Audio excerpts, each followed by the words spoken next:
नमस्कार दोस्तों, DK study गुरु में आपका स्वागत है। दोस्तों, आज के जो वीडियो बनाए class 9 chapter number 1 exercise number 1 का जो वीडियो बनाया हूँ, ठीक है। अब जाकर पहले मेरा वीडियो को देखिए। अगर आपको अच्छा लगा तो लाइक, सब्सक्राइब एंड शेयर करना ना भूले। Thank you so much. समझ सकते हैं, ठीक है ना। संख्या चैप्टर का नाम है संख्या पद्धति, ठीक है। अब यहाँ पे प्राकृतिक संख्या, यह संख्या 1 से अनंत तक होती है। इसको कैपिटल N से दर्शाया जाता है। दोस्तों, ये संख्या प्राकृतिक संख्या क्या होती है मैं आपको अभी बताने वाला हूँ। अब देखिए यहाँ पे 1 2 3 4 जो अनंत तक हो जाएगी। इस संख्या को प्राकृतिक संख्या कहा जाता है, ठीक है। चलिए, पूर्ण संख्या। पूर्ण संख्या यह संख्या 0 से अनंत तक होती है। उस संख्या को पूर्ण संख्या कहा जाता है। जैसे 0 से स्टार्ट होती है, 0 1 2 3 4 अनंत तक होती है। इन संख्या को पूर्ण संख्या कहा जाता है और यह कैपिटल W से दर्शाया जाता है, ठीक है। आगे बढ़ते हैं। पूर्णांक सभी पूर्ण संख्याओं तथा ऋणात्मक जीरो के साथ मिलकर पूर्णांक बनाती है। उन संख्या को पूर्णांक कहा जाता है। ये Z से दर्शाया जाता है, ठीक है, जो दाएं और बाएं दोनों तरफ होता है। 0 1 2 3 4 अनंत तक, -1 -2 -3 -4 अनंत तक दर्शाया जाता है। इन संख्या को पूर्णांक कहा जाता है। इसको प्लस बोलते हैं और इसको माइनस। जामा वाले को धनात्मक कहा जाता है और माइनस वाले को ऋणात्मक कहा जाता है। इन संख्याओं को पूर्णांक कहा जाता है। आगे बढ़ते हैं। अभाज्य संख्या, एक से बड़ी हुई प्राकृतिक संख्या जो एक या स्वयं के अलावा किसी और से विभाजित ना हो। जैसे जैसे दो जैसे दो दो हो गया। दो तो खुद के पारा में आता और 1 का भी पारा में आता है। 3 खुद के पारा में आता है और 1 के भी पारा में आता है।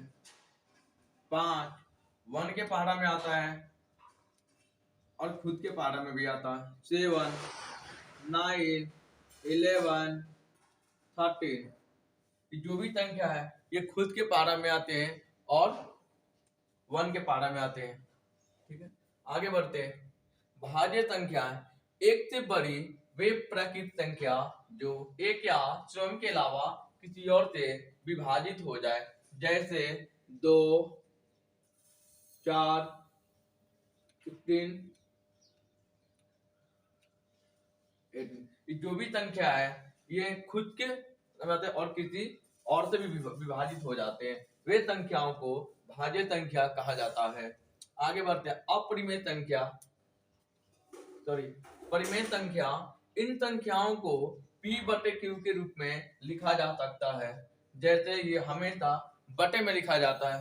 जैसे 1 बटे 2 2 बटे 3 3 बटे 4 4 बटे 5 जो भी संख्या जो बटे में लिखा जा रहा है इन संख्याओं को परिमेय संख्या कहा जाता है।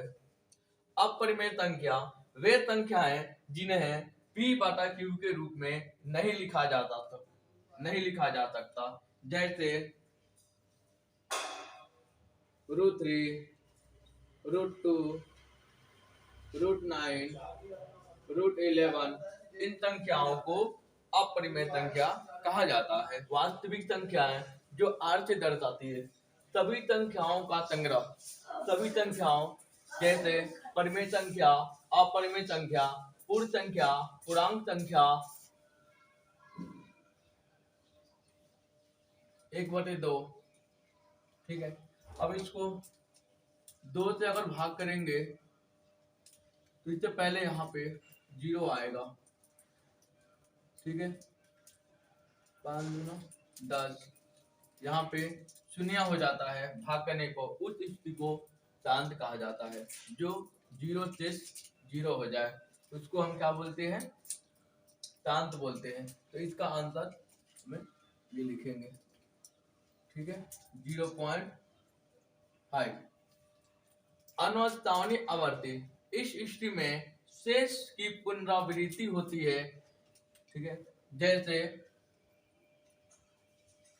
1/3, ठीक है ना,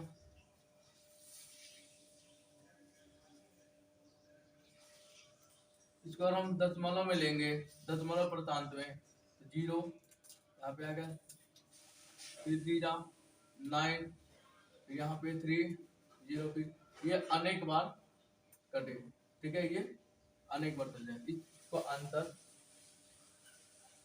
3, ठीक है।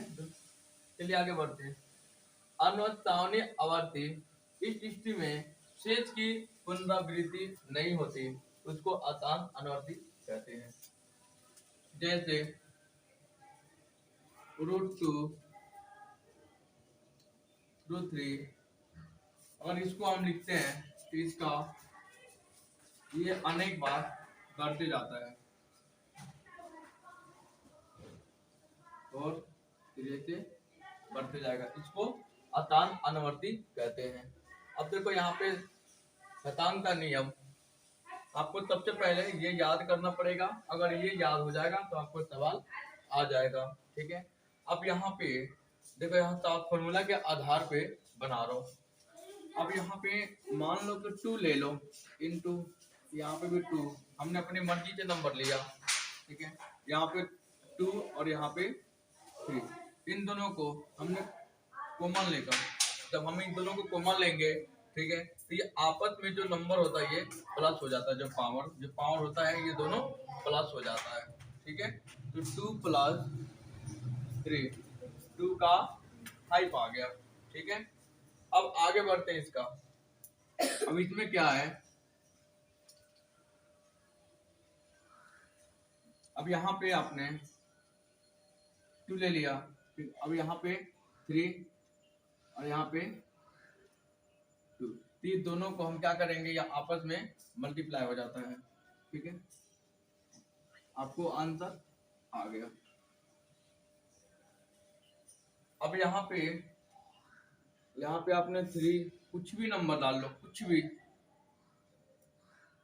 यहाँ पे 3 और यहाँ पे 3 का